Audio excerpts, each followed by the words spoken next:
Yuk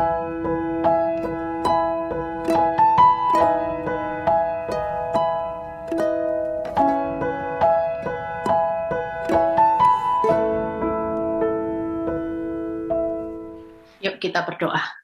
Terima kasih Tuhan Yesus untuk kebaikan-Mu dalam setiap kehidupan kami. Dan saat ini Tuhan kami mau bersama-sama belajar sebagian dari kebenaran firman-Mu. Biarlah Engkau melawat setiap kami, mengurapi setiap kami, baik hamba-Mu yang menyampaikan maupun jemaat-Mu yang mendengar. Sungguh Tuhan, tanpa Engkau kami tidak mampu. Biarlah saat ini dengan kerendahan hati kami membuka hati, pikiran kami boleh duduk diam di dalam hadirat Tuhan. Dan biarlah Roh Kudus sendiri yang bekerja kepada setiap kami, agar apa yang kami dengar Tuhan sungguh boleh berdampak dalam kehidupan kami, boleh meneguhkan kami, dan setiap kami boleh berubah. Karena kami tahu Tuhan, hanya kebenaran firman-Mu Tuhan yang boleh memerdekakan setiap kehidupan kami, menjadikan kami orang-orang yang jauh lebih berkenan, setiap hari semakin berkenan di hadapan Tuhan. Terpujilah nama-Mu Bapa, hanya di dalam dan demi nama Tuhan Yesus kami berdoa. Haleluya. Amin. Shalom semuanya. Ada sukacita bersama dengan Tuhan Yesus. Amin. Ya, malam hari ini kita akan belajar, saudara. Tema kita adalah sia-siakah imanku bila masalahku tidak dipulihkan. Ya, mungkin tanpa sengaja kita sering melihat kehidupan orang-orang fasik. Kita mulai membandingkan kehidupan mereka dengan kehidupan kita. Mungkin selama saudara mengikut Tuhan, banyak sekali pertanyaan-pertanyaan yang ada di dalam benak kita yang tidak terjawab selama ini. Mungkin kita berpikir, Tuhan, aku melihat kehidupan orang yang tidak percaya kepada Tuhan, orang fasik, orang yang tidak takut Tuhan, tapi kenapa kehidupan mereka di zona nyaman? Sedangkan kita yang sudah percaya kepada Tuhan, kita berusaha untuk praktek firman Tuhan. Tetapi kenapa Tuhan kehidupanku tidak senyaman orang yang tidak percaya kepada Tuhan? Ya, nah ini pun juga yang menjadi pertanyaan bagi pemazmur yang bernama Asaf. Ya, yuk sama-sama kita baca Mazmur 73 ayat yang pertama sampai yang ketiga. Ya, Mazmur Asaf. Sesungguhnya Allah itu baik bagi mereka yang tulus hatinya, bagi mereka yang bersih hatinya. Tetapi aku sedikit lagi, maka kakiku terpeleset. Nyaris aku tergelincir, sebab aku cemburu kepada pembual-pembual kalau aku melihat kemujuran orang-orang fasik. Ya, yuk kita belajar bersama. Penulis Mazmur 73 ini adalah seorang yang bernama Asaf. Kita cari tahu dulu ya, Asaf itu siapa? Dia ini adalah seorang keturunan Lewi, Bapak Ibu Saudara sekalian ya. Dan ketika tabut Tuhan itu dibawa ke Yerusalem, Asaf ini adalah seorang yang memimpin pujian ya, seperti Pak Frans begitu. Nah, kemudian oleh Daud, Asaf ini diangkat sebagai kepala paduan suara, Saudara. Nah, namun demikian kalau kita tahu ya, dia adalah seorang pemimpin pujian, dia kepala paduan suara, jelas bahwa Asaf ini adalah orang yang percaya kepada Tuhan. Bahkan dia juga hidupnya sudah pelayanan di dalam Tuhan. Namun toh juga seorang Asaf yang sudah percaya Tuhan, yang sudah melayani Tuhan, orang beriman, toh tetap juga Asaf ini punya pergumulan di dalam kehidupannya. Apa itu pergumulannya? Dia melihat bahwa di dalam hidup ini terjadi yang namanya ketidakadilan, Bapak Ibu Saudara sekalian ya. Dan ketika dia melihat ketidakadilan itu antara kehidupan orang fasik dengan orang yang beriman semakin jomplang ya. Semakin jauh, di mana orang fasik itu kehidupannya di atas zona nyaman, tetapi kemudian orang benar justru yang terjadi sebaliknya, mereka mengalami masalah. Dan ini yang membuat seorang Asaf yang tadinya sudah beriman, yang sudah melayani Tuhan ya, dia itu hampir murtad ya. Kalau kita lihat dalam ayat yang kedua, dia bilang hampir saja kakiku tergelincir, dia hampir murtad, saudara ya. Bahkan dia sudah mulai berkata, ya dalam ayat yang ke-15 dia merasa apa? Tidak ada gunanya ikut Tuhan, percuma ya. Nah, karena apa? Kok dia sampai merasa nggak ada gunanya beriman ikut Tuhan? Karena Asaf di sini membandingkan kehidupan orang fasik dengan orang benar ya. Bagaimana kehidupan orang fasik dengan orang benar ya? Asaf ini melihat Orang fasik selalu mengalami kemujuran. Mereka itu selalu sehat, ya, selalu gemuk. Mereka ini selalu diberkati secara jasmani, dan kemudian orang-orang ini semakin menjadi orang yang congkak. Mereka rasa, wah, hidup dalam dosa nggak apa-apa, toh aku juga masih kaya, gitu ya. Akhirnya mereka menjadi sombong, mereka juga melakukan kejahatan-kejahatan, mereka melakukan kekerasan, mereka itu semakin sewenang-wenang terhadap orang lain, ya. Pikiran mereka itu selalu jahat dan melakukan hal-hal yang jahat. Nah, maka dari itu Asaf ini berpikir, loh, kenapa kehidupan orang fasik sungguh nyaman sekali dibandingkan dengan orang benar. Asaf melihat kehidupan orang benar itu seperti apa. Asaf berkata apa? Mereka sudah menjaga hati mereka bersih dan sampai berani mereka melakukan upacara membasuh tangan. Ya, kalau kita dalam lihat ayat yang ke-13 kita lihat dikatakan di sana apa? Asaf melakukan upacara membasuh tangan.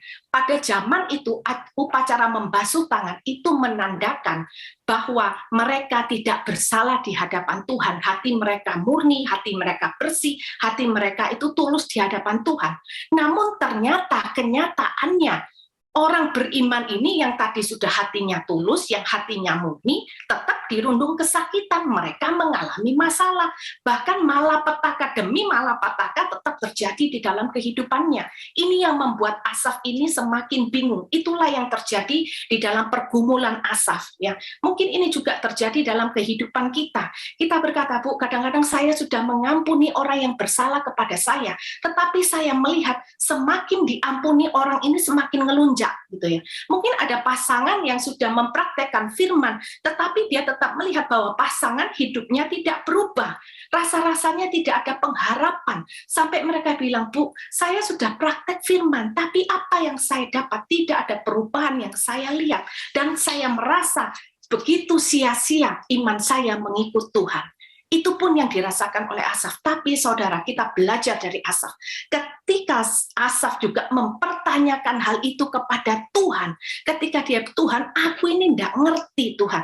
Kenapa bisa hal ini terjadi? Asaf tidak menemukan jawabannya. Kenapa orang fasik hidupnya enak? Kenapa orang benar hidupnya selalu dalam masalah dan malapetaka? Yang dilakukan Asaf ketika dia menghadapi pergumulan adalah yang pertama, Asaf memilih menyelesaikannya dengan iman. Ya, kita lihat dalam ayat 22 sampai 23. Nanti saudara bisa baca sendiri. Ini yang harus kita belajar dari orang yang bernama Asaf. Sekalipun dia tidak mengerti, saudara, dengan apa yang terjadi, banyak pertanyaan di dalam benaknya, dalam hatinya, saudara. Memang nggak enak kalau kita tuh punya pertanyaan, kemudian kita nggak dapat jawabannya. Serasa-rasa ada hati ini rasa sesak, ya. Pikiran ini rasanya penuh, gimana saya nggak dapat jawabannya. Itu pun juga yang dirasakan Asaf. Tetapi dalam hal semuanya itu, Asaf memilih menyelesaikannya dengan iman. Dengan bagaimana? Asaf tetap percaya walau tidak mengerti. Nah, ini yang harus kita contoh dari seorang Asaf. Walau kita nggak mengerti, jangan buru-buru kita ini putus asa. Tetap percaya, saudara, walau tidak mengerti. Karena apa? Ketika kita tetap memilih percaya, maka iman kita akan tetap teguh. Tapi kalau kita ini buru-buru cepat putus asa, maka kita akan mudah sekali untuk mencari jalan pintas dalam kehidupan ini. Dan kita percaya kalau kita cari jalan pintas, bukan jalan Tuhan, maka kehidupan kita tidak mungkin akan jauh lebih enak, ya, tetapi akan jauh lebih parah. Justru ada masalah demi masalah lagi. Nah, kenapa sih kok kita ini harus tetap percaya walau kita tidak mengerti? Karena begini, saudara, ya, manusia itu tidak dapat menyelami pekerjaan Allah. Itu yang dikatakan dalam Pengkhotbah 3 ayat 11. Makanya sementara kita ini tidak mengerti, tetaplah percaya. Sekalipun kenyataannya ini semakin memburuk, kita harus ingat. Karena apa? Iman itu adalah percaya sekalipun tidak melihat. Tetaplah percaya kepada Tuhan sekalipun saat ini kita masih tidak mengerti kenapa. Banyak pertanyaan kenapa yang tidak terjawab. Tapi hari ini Tuhan ingin mengingatkan kita, tetaplah percaya. Kalaupun kita ini tidak mengerti, karena apa? Semua itu ada waktunya di dalam hidup ini, termasuk juga masalah, ya, ada expirednya. Kalau kita tetap percaya, itu berarti kita itu belajar untuk rendah hati. Kita itu enggak sok pintar, enggak sok tahu di hadapan Tuhan.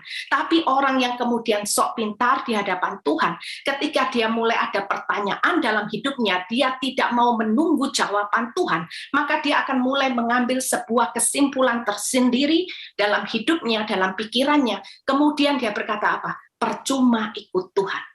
Karena Tuhan ini begini begitu. Dan akhirnya apa? Kita adalah orang yang kalah di dalam hidup ini kalau kita sampai meninggalkan Tuhan. Kita harus belajar seperti pemazmur Asaf. Dia melihat ketidakadilan. Dia melihat yang namanya ada ketimpangan antara orang fasik dan orang benar. Namun dia tetap percaya. Karena apa? Pemazmur percaya bahwa apapun yang terjadi, Tuhan itu baik. Amin, saudara. Ya. Yang kedua, apa yang Asaf lakukan di dalam hidupnya ketika dia sudah tetap percaya? Dia memilih untuk tetap berada di dekat Tuhan. Ya. Dalam ayat yang ke-22 dan 23 dikatakan, aku dungu dan tidak mengerti. Seperti hewan aku di dekatmu, tetapi aku tetap di dekatmu, engkau memegang tangan kananku. Ini yang harus kita lakukan. Kita memang tidak mengerti, tetapi bukan berarti kita harus menjauh daripada Tuhan. Justru semakin kita tidak mengerti, kita harus semakin dekat melekat kepada Tuhan. Jangan kita menjauh, jangan kita melakukan hal yang sebaliknya. Karena begini saudara, ketidakmengertian kita bukan berarti Tuhan itu jahat. Ketidakmengertian kita bukan berarti Tuhan itu salah. Kasih Tuhan itu sudah terbukti buat saudara dengan saya ketika Tuhan sudah menyerahkan nyawanya di atas kayu salib 2000 tahun yang lalu. Justru yang saat ini yang harus kita pertanyakan, seberapa besar kasih kita kepada Tuhan. Kalau kita sebagai manusia, kita nggak perlu lagi meragukan kasih Tuhan. Dia mengasihi kita, bahkan semuanya, nyawanya dia berikan. Kalau kita belum tentu, saudara. Jangankan kita berkata, nyawaku berikan kepada Tuhan. Kalau kita mau berbicara uang aja, kita masih hitung-hitungan dengan Tuhan. Kalau kita masih berbicara waktu, kita pun juga masih hitung-hitungan. Kadang kita bilang, Bu, males doa. Males Bu, bosan dengar khotbah. Males Bu, ibadah. Karena apa? Kita memang belum mengasihi Tuhan dengan segenap hati kita, ya. Jadi makanya saudara, walaupun kita tidak mengerti, jangan pernah negatif thinking kepada Tuhan. Karena apa? Tuhan itu tetap baik. Kita belajar seperti wanita yang 12 tahun pendarahan. Saudara, wanita yang mengalami pendarahan 12 tahun ini, dia mengalami kesakitan fisik yang luar biasa. 12 tahun, saudara. Kesakitan fisik, nggak mudah. Kemudian dia masih mengalami apa? Jatuh miskin karena uangnya sudah habis untuk berobat. Dan masih ditambah lagi, pada waktu itu wanita yang pendarahan itu dianggap sebagai orang yang najis. Sehingga wanita ini dikucilkan oleh orang-orang sekitarnya. Bayangin, sudah sakit jasmani, badannya sakit semua 12 tahun, dia jatuh miskin, dia bangkrut, masih dikucilkan lagi sama orang. Namun kita lihat, kesengsaraannya itu tidak membuat dirinya menjauh dari Tuhan. Bahkan ketika dia mendengar Tuhan itu datang, apa yang dia lakukan? Dia datang mendekat kepada Tuhan. Dia tidak menjauh dari Tuhan, sekalipun kesengsaraan selama 12 tahun itu harus dia alami. Kalau kita mau lihat Tuhan Yesus juga berkata juga sama. Ketika Tuhan berkata, Eloi, Eloi, lama sabachthani, mengapa Allahku, ya Allahku, mengapa engkau meninggalkan aku? Tapi apa kemudian yang dilakukan Yesus? Dalam Markus 14 ayat 35-36, Tuhan berkata apa? Tuhan, sekiranya bisa cawan ini lalu daripadaku. Tapi ketika ternyata jawaban Tuhan apa? Jawaban Bapa di surga bilang, tidak. Apa yang Yesus lakukan? Dia bangkit, saudara, dan kemudian dia hadapi dengan kekuatan. Karena apa? Dia ketika dia mengalami masalah dalam hidupnya, ketika dia mengalami ketakutan, Yesus tetap berada di dekat Tuhan. Dia berdoa kepada Tuhan. Dia minta Tuhan sekiranya boleh.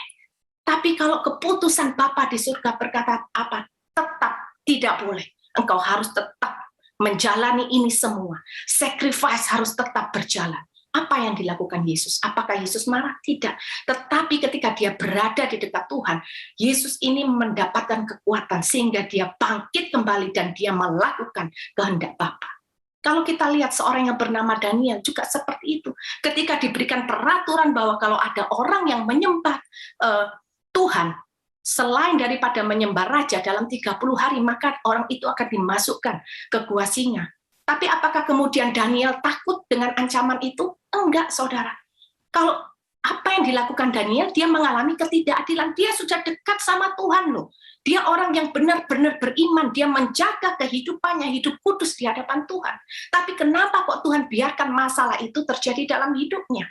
Tapi apa yang dilakukan Daniel? Dia tidak menjauh kepada Tuhan. Dia tetap berada di dekat Tuhan. Daniel tetap berdoa. Sehari itu sampai berapa kali seperti yang sudah biasa dia lakukan. Jadi bukan berarti dulu dekat kepada Tuhan. Ketika ada masalah, dia merasakan ketidakadilan, dia bilang cukup sekarang aku tidak usah berdoa. Atau satu hari berdoa satu kali aja. Enggak. Daniel tetap memilih berada di dekat Tuhan. Saudara, di sini kita belajar bahwa apa? Masalah itu tidak membuat kita itu menjauh dari Tuhan. Tetapi keputusan kita sendirilah yang membuat kita ini mendekat atau menjauh dari Tuhan. Ya, jadi masalah tidak membuat kita jauh dari Tuhan, tetapi keputusan kita sendirilah nanti yang akan membuat decision kita mau dekat atau kita mau jauh daripada Tuhan. Ya, nah yang kedua, bagaimana Asaf menyikapi? Kalau tadi yang pertama, Asaf tetap memilih untuk dia menyelesaikan semuanya dengan iman, tetap percaya dan mendekat kepada Tuhan. Dan yang kedua, Asaf mencoba untuk masuk dalam perspektif Allah ya, di dalam ayat 17a, Saudara, ya. Coba ini saya bacakan 17a. Sampai aku masuk ke dalam tempat kudus Allah dan memperhatikan kesudahan mereka. Sampai aku masuk ke dalam tempat kudus Allah. Ini berbicara tentang apa?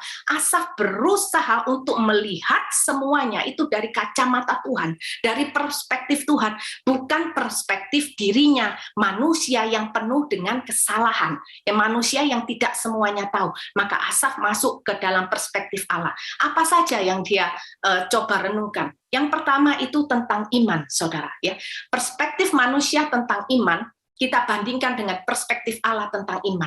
Kalau manusia itu beranggapan apa? Orang yang beriman kepada Tuhan itu akan membuat apa? Tuhan menolong dengan cepat sesuai yang kita kehendaki. Masalah atau malapetaka itu hanya bagi orang fasik. Sedangkan kita orang benar akan mengalami keberuntungan demi keberuntungan. Itu perspektif manusia. Tetapi coba lihat apa yang Tuhan katakan. Iman itu menurut Tuhan adalah percaya, ditambah kita berserah kepada Tuhan, serta melakukan kehendak Bapa. Ya, perhatikan yang warna merah, melakukan kehendak Bapa. Jadi iman itu bukan untuk mendapatkan apa yang saudara dengan saya inginkan, saudara. Ya, iman itu sama dengan setuju dengan Bapa. Jadi iman itu kita belajar daripada Yesus.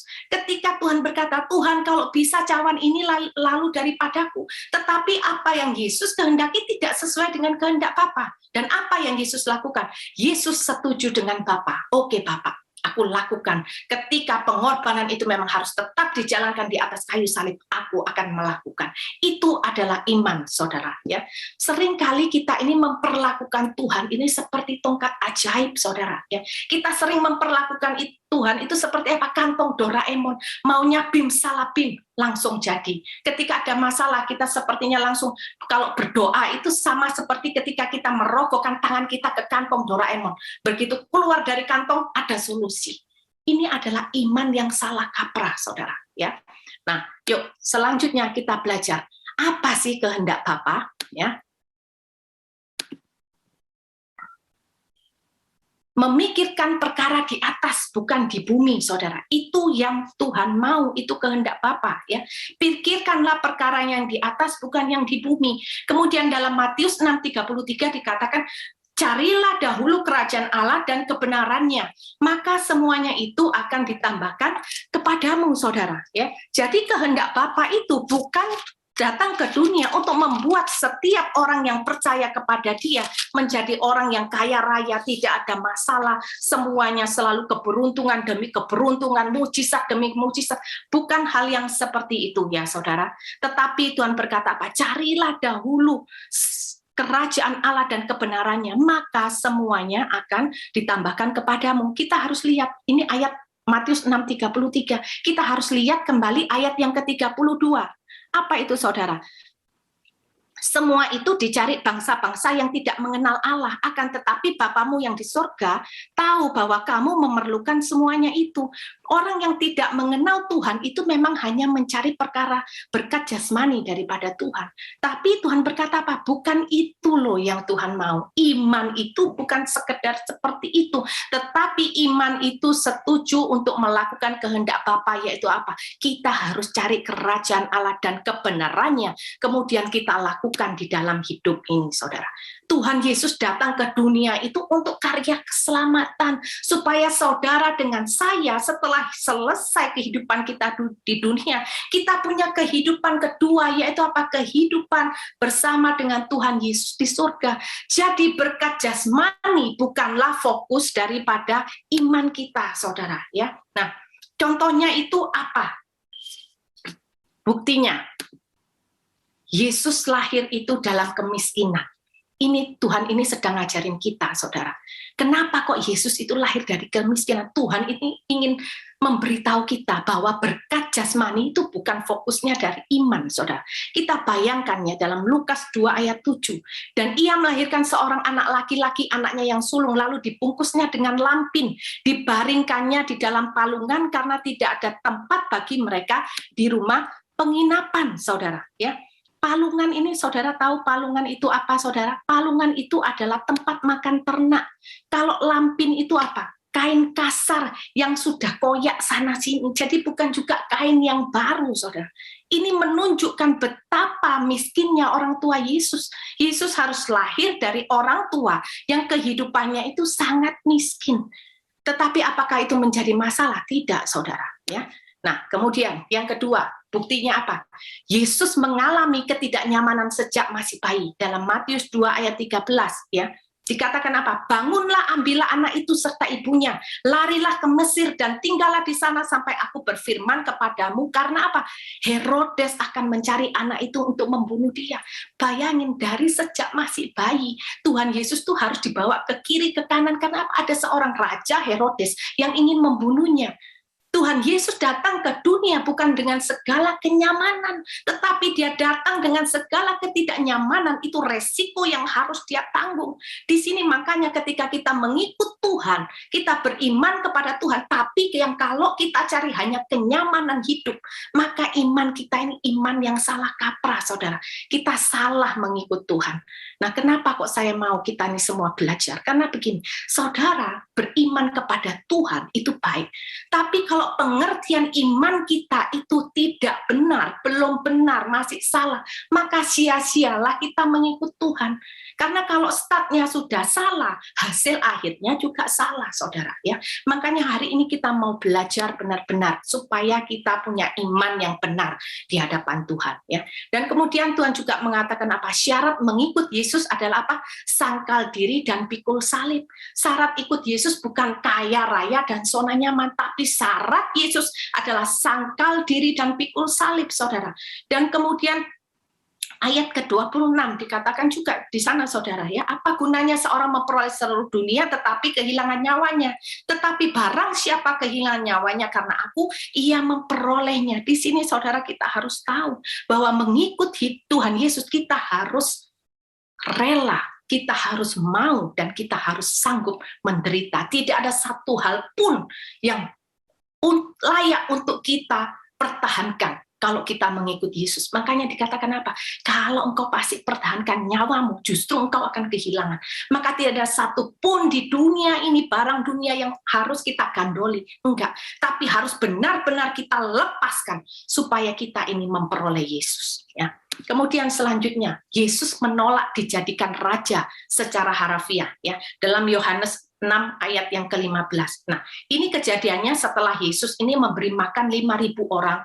Kemudian setelah memberi makan, Yesus ini menyingkir, saudara. Kenapa kok Yesus menyingkir? Karena Yesus itu tahu bahwa mereka itu hendak datang dan hendak membawa Yesus dengan paksa untuk menjadikan Yesus ini seorang raja. Makanya Yesus memilih untuk menyingkir ke gunung, dia memilih untuk dia seorang diri. Kenapa? Yesus menolak untuk dijadikan raja. Karena mereka hanya mau, pengertian mereka pada waktu itu Yesus harus menjadi raja secara harafiah. Padahal bukan itu. Ketika Yesus datang kemudian, memang dia adalah raja di atas segala raja, tapi bukan dengan segala tahta, bukan segala dengan kemegahannya, bukan. Tetapi Yesus menjadi raja dengan mengorbankan nyawanya bagi kita semua. Dan Yesus juga ingin menjelaskan kepada kita bahwa misi Yesus ketika dia datang ke dunia ini adalah penginjilan, bukan publisitas mujizat, saudara.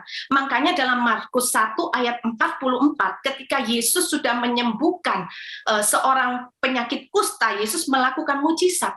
Yesus berpesan kepada orang penyakit kusta ini, Tuhan berkata apa? Jangan engkau memberitahukan apa-apa tentang hal ini kepadamu. Kenapa? Tuhan gak mau nanti orang itu mencari Yesus hanya untuk mujizat. Karena apa? Publisitas mujizat itu menghalangi misi Tuhan akan pemberitaan Injil, yaitu apa? Karya keselamatan, bukan hanya berkat jasmani, saudara. Ya. Dan di sini Tuhan juga memberikan perintah untuk melepaskan harta benda di dunia agar kita memperoleh harta di surga. Itu adalah sebagian kecil, saudara, yang saya paparkan, bahwa buktinya ketika kita mengikut Yesus, iman berkat jasmani itu bukanlah fokus daripada iman. Ya. Nah, kita belajar lagi dari seorang Asaf. Dia masuk dalam perspektif Allah. Kalau tadi dia berpikir tentang iman, sekarang tentang orang fasik. Menurut kita, orang fasik itu apa? Biarpun melakukan dosa dan kejahatan, namun tetap mengalami kemujuran dan bahagia. Itu tadi yang dikatakan oleh Asaf. Tetapi kemudian Tuhan itu menegur Asaf, ya. Tuhan itu menjelaskan kepada Asaf. Kadang kita memang bilang gini, kok enak ya orang fasik, sudah jahat, sudah bikin dosa setiap hari, tapi kok ngalami kemujuran dan kebahagiaan. Nah ini, kita nggak boleh iri dulu, ya. Tapi kita lihat apa kata Tuhan tentang orang fasik, ya. Bahwa kebahagiaannya itu semu dan tidak ada damai sejahtera. Dalam ayat yang ke-19, Mazmur 73 ayat yang ke-19 dikatakan apa? Betapa binasa mereka dalam sekejap mata, lenyap habis oleh kedahsyatan. Habis lenyap, saudara. Kebahagiaan orang fasik itu semu. Dan tidak ada yang namanya orang hidup dalam dosa. Sekalipun dari luar mereka kelihatan bahagia, tapi tidak ada damai sejahtera. Itu sendiri yang Tuhan yang katakan, ya. Dan kemudian Tuhan berkata dalam ayat yang ke-18, sesungguhnya di tempat-tempat licin kau taruh mereka, kau jatuhkan mereka sehingga hancur. Ini berbicara bahwa akhir kehidupan daripada orang fasik itu adalah kehancuran. Dan Tuhan berkata apa? Kejayaan orang fasik itu hanya sekejap, singkat seperti mimpi. Dan Tuhan ini memandang hina kepada kejayaan mereka. Ketika mereka orang fasik mengalami kejayaan, wah mereka bahagia, mereka menjadi sombong. Tapi dari surga Tuhan melihat apa? Aduh, nggak ada gunanya. Kejayaanmu itu hanya sekejap. Tetapi yang menghadang engkau adalah apa? Maut, kebinasaan. Nah ini saudara, kalau kita melihat dari perspektif Allah tentang orang fasik, adalah hal yang seperti ini. Apakah kita saat ini masih mau iri sama orang fasik, saudara? Ya, enggak ya. Kita sekarang sudah mengerti. Nah, kemudian bagaimana perspektif Allah tentang orang benar? Apa kata Allah tentang orang benar? Kalau manusia berkata apa? Taat kepada Tuhan tetap mengalami kemalangan, jadi sia-sia menjadi orang beriman. Itu yang dikatakan Asaf. Tetapi Tuhan berkata apa? Asaf, jangan dulu tarik kesimpulan. Ayo, jangan cepat-cepat, walaupun kamu nggak ngerti, jangan cepat-cepat tarik kesimpulan. Kesimpulanmu itu salah. Tapi yang benar itu seperti ini, bahwa orang benar, Tuhan itu berkata apa? Tuhan memegang tangan orang benar dalam ayat yang 23b. Engkau memegang tangan kananku. Ini berbicara apa? Ketika Tuhan memegang tangan kita, Tuhan berkata apa? Jangan takut. takut. Tuhan itu tahu apa yang sedang terjadi dalam hidupmu, dan Tuhan itu tahu persis apa yang harus dilakukannya kepada kita, saudara. Dan ketika Tuhan berkata, aku memegang tangan kananmu, di sini Tuhan memberikan jaminannya kepada kita bahwa apa? Selama aku memegang tanganmu dan engkau tidak pernah melepaskan tangan Tuhan, maka kemenangan itu akan engkau terima di dalam kehidupanmu. Ini yang dikatakan oleh Tuhan. Dan kemudian Tuhan juga berkata dalam ayat yang ke-24, Tuhan menuntun langkah orang benar. Dengan apa? Dengan nasihat dan kesabaran kasih-Nya. Saudara, seberapa berat hidup kita, Tuhan berkata apa? Tangan Tuhan sendiri loh yang menuntun kita, membawa kita semua ini kepada apa? Kehidupan yang kekal. Sekalipun berat, saudara, sekalipun mungkin jalan kita tertati-tati, nggak apa-apa. Tuhan yang nuntun apa yang kita takutkan, apalagi yang masih kita khawatirkan. Kalau Tuhan sendiri yang menuntun kita, kita ini pasti selamat sampai di tujuan kita, yaitu surga. Amin, saudara. Ya. Dan juga Tuhan mengatakan apa? Orang benar itu akan Tuhan angkat di dalam kemuliaan. Ya, saudara. Juga dalam Matius 19 ayat 28 dikatakan, setiap orang yang telah mengikut Yesus akan berada di dalam kemuliaan dan memerintah bersamanya. Saudara, kalau kita pikir, apalah artinya harta benda di dunia dibandingkan dengan kemuliaan Tuhan? Nggak ada artinya, saudara. Kemuliaan Tuhan itu segalanya bagi kita. Bahkan dalam ayat yang ke-25 Tuhan berkata apa? Orang benar itu akan hidup bersama dengan Tuhan.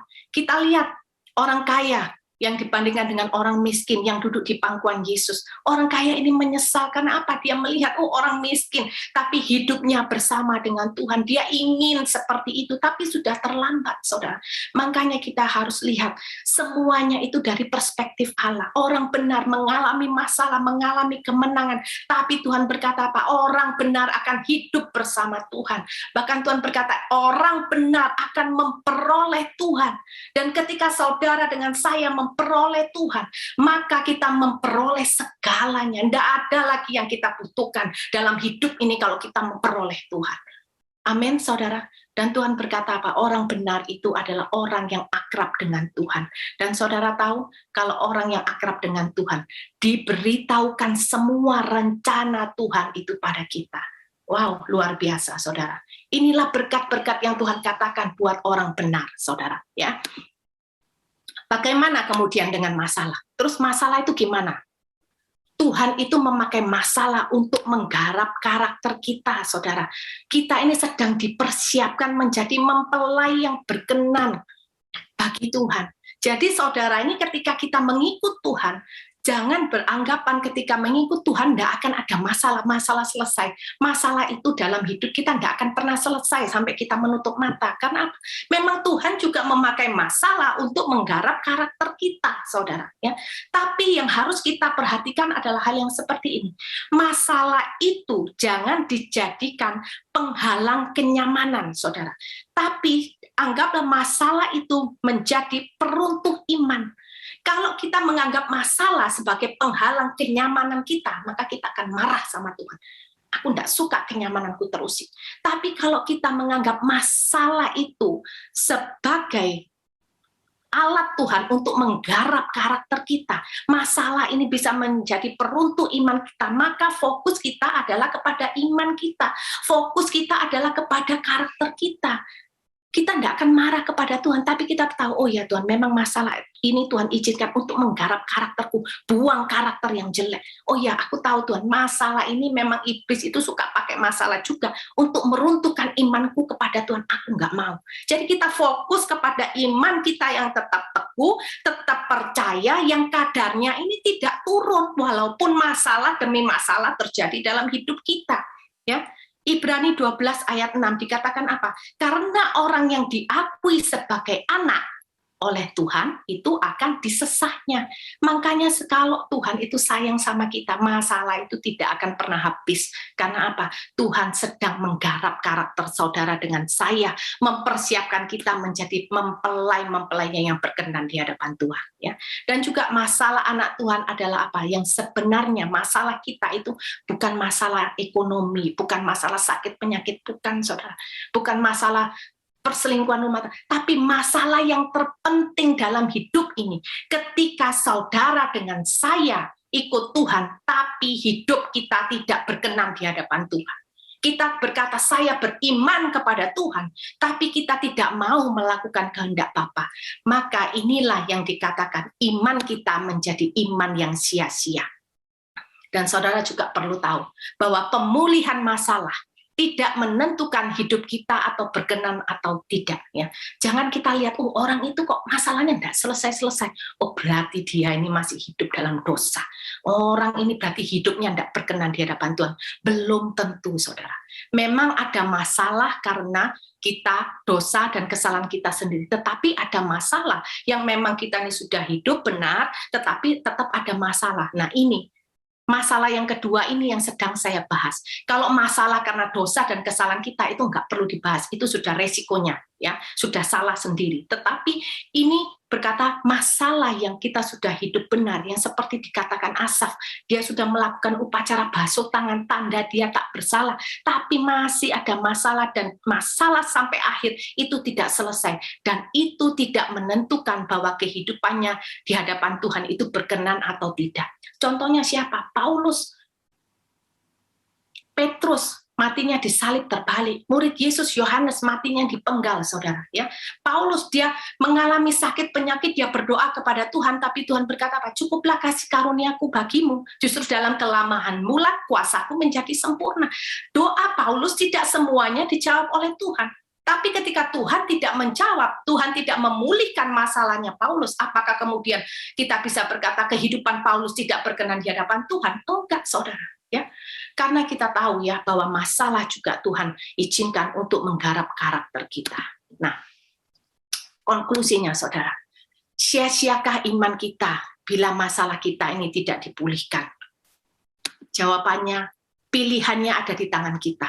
Kita mau memakai perspektif manusia atau kita mau pakai perspektifnya Allah. Ya. Yang kedua, kalau kita ambil perspektifnya Allah, maka iman tidak pernah sia-sia, sekalipun kita tidak melihat pemulihan. Yang terpenting hati kita ini tulus dan iman kita ini benar di hadapan Tuhan, ya saudara. Dan Asaf dengan segala pergumulannya, dia memilih untuk melihat dengan perspektif Allah dan kemudian dia mengambil kesimpulan. Ya saudara ya, tinta yang warna merah, memilih, ya ingat tadi, bahwa itu pilihannya ada di tangan kita. Dan Asaf memilih untuk melihat dengan perspektif Allah dan mengambil kesimpulan. Sesungguhnya Tuhan itu baik. Ya. Nah, sesungguhnya Tuhan itu baik. Di situ dikatakan bahwa sesungguhnya itu artinya begini, saudara. Setelah semuanya ia lalui ketika awal Asaf itu menghadapi pergumulan, ketika dia membandingkan kehidupan orang fasik, orang benar, ketika dia melihat dengan perspektif manusia, kemudian sampai dia masuk kepada perspektif Allah, di mana Allah memberitakan segala sesuatunya kepada dia. Setelah pada akhirnya, kemudian Asaf ini baru tahu, oh ternyata Tuhan itu memang baik. Berarti selama ini Asaf yang punya pemikiran yang salah. Ya. Sehingga Asaf mengambil keputusan, sesungguhnya Tuhan itu baik. Ya. Setelah semua yang dia lalui, Asaf ini akhirnya mengerti, elah ternyata aku yang salah. Tuhan itu memang baik. Ya. Nah, kesimpulan yang kedua, apa yang dikatakan Asaf? Dikatakan di sini, sekalipun dagingnya habis lenyap, Asaf mendapatkan Tuhan, dan itulah yang terpenting bagi Asaf. Dan Asaf akan menceritakan kebaikan Tuhan ya kepada setiap orang. Ternyata di sini, saudara, Asaf ini naik level, saudara ya. Setelah semua itu dia lalui ya, bahkan Asaf ini berkata dalam ayat yang ke-26, sekalipun dagingku dan hatiku habis lenyap, tapi gunung batuku dan bagianku tetaplah Allah selama-lamanya. Asaf mengerti ya bahwa apapun yang terjadi, imanku kepada Tuhan itu tidak pernah sia-sia. Bahkan Asaf mengalami yang namanya kemajuan rohani, imannya naik level karena dia memutuskan untuk melihat segala sesuatu dari perspektif Allah. Amin, saudara. Nah, yuk saudara, Seperti Asaf, saudara. Pilihan ini ada di tangan kita, saudara. Ya, pilihan ada di tangan kita. Kita mau melihat perspektif manusia atau kita mau lihat perspektif Allah. Ya, Asaf ini tahu bahwa imannya tidak akan pernah sia-sia sekalipun masalahnya tidak dipulihkan. Bagaimana dengan saudara, dengan saya? Hendaknya setiap kita bisa menjadi seperti Asaf-Asaf pada zaman sekarang yang tetap teguh imannya sekalipun kita tidak melihat pemulihan, karena kita tahu iman kepada Yesus itu tidak pernah sia-sia. Amin. Kalau tujuan kita surga, maka saya percaya kita pasti memilih perspektifnya Allah. Iman kita tidak akan pernah sia-sia. Tapi kalau tujuan hidup kita hanya berhenti sampai di dunia, maka kita akan memakai perspektif manusia. Dan akhir kehidupan kita itu akan seperti akhir kehidupan orang fasik. Saudara, memang kalau dengar khotbah yang seperti ini nggak enak ya. Kalau mungkin saudara tanya sama saya, Bu, Ibu takut enggak kalau masalah yang Ibu alami itu tidak dipulihkan? Jawaban saya, kalau fokus hidup saya hanya kebahagiaan di dunia, maka saya akan takut kalau masalah saya tidak dipulihkan. Tapi kalau tujuan saya itu adalah surga, maka saya akan jauh lebih takut kehilangan Tuhan daripada saya takut masalah saya tidak dipulihkan. Yuk kita merenung malam hari ini. Mana yang saudara pilih? Saudara mau memilih perspektif manusia, maka saudara akan berkata, imanku sia-sia karena masalahku tidak dipulihkan. Tetapi kalau saudara tujuannya adalah surga, maka saudara akan memilih perspektif Allah dan saudara berkata, imanku kepada Tuhan tidak akan pernah sia-sia sekalipun masalahku tidak dipulihkan. Amin. Tuhan Yesus memberkati. Mari kita berdoa. Terima kasih Tuhan Yesus untuk kebenaran firman-Mu. Bapa, sungguh Engkau sangat baik dalam kehidupan kami. Terima kasih Tuhan untuk teguran-Mu. Terima kasih Tuhan untuk peneguhan-Mu. Kami mau tetap terus taat dan setia sampai akhir. Kami mau Tuhan melepaskan segala sesuatu yang tidak berkenan di hadapan Tuhan. Termasuk cara berpikir kami, mindset kami yang selama ini masih salah. Ketika mungkin kami masih beranggapan bahwa ketika kami beriman, maka kami tidak akan pernah mengalami masalah. No Tuhan. Tetapi kami saat ini belajar, kami sudah tahu bahwa iman itu adalah percaya dan berserah serta melakukan kehendak Bapa. Iman bukan dipakai hanya untuk mendapatkan apa yang kami mau. Kami tidak mau Tuhan punya iman yang salah kaprah di hadapan Tuhan. Maka biarlah hari ini Tuhan, mulai hari ini, biarlah Roh Kudus terus memberikan peneguhan, kekuatan, kemampuan bagi setiap kami, agar kami tetap berjalan di dalam kebenaran firman-Mu.